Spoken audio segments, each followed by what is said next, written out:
que le point G existe? Alors oui, le point G existe. Il a été découvert en 1950 par un médecin gynécologue, le docteur Greffenberg. Alors depuis sa découverte, il y a eu une grosse polémique disant que ça n'existait pas. Heureusement, ça n'est plus le cas. Son existence est indiscutable. Alors le point G, comment est-ce que ça marche?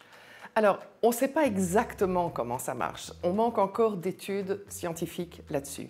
Mais on sait que c'est une zone qui est reliée aux structures internes du clitoris, à la prostate féminine et peut-être même à la vessie.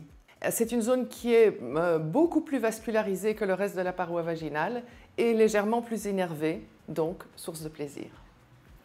Alors le point G, il se trouve où? Alors le point G, c'est une zone qui se trouve intégrée dans la paroi vaginale, sur la face antérieure, donc côté ventre, et on le trouve assez facilement parce qu'il est situé vraiment à l'entrée du vagin, entre une et deux phalanges. Si on introduit dans son vagin ou dans le vagin de l'autre plus que deux phalanges, c'est qu'on est trop loin.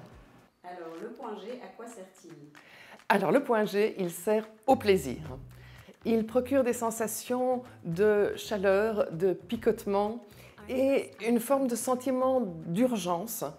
En bref, il procure des sensations qui sont vraiment délicieuses et qui valent vraiment la peine d'être explorées. Est-ce que le point G existe chez l'homme? Alors oui, il existe, il s'appelle le point P. Il est intégré dans la paroi du rectum et il s'appelle le point P parce qu'il est relié à la prostate masculine.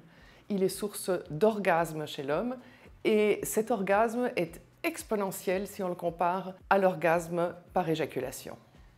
Est-ce que le point G est la clé à l'orgasme féminin? Oui et non. C'est pas automatique.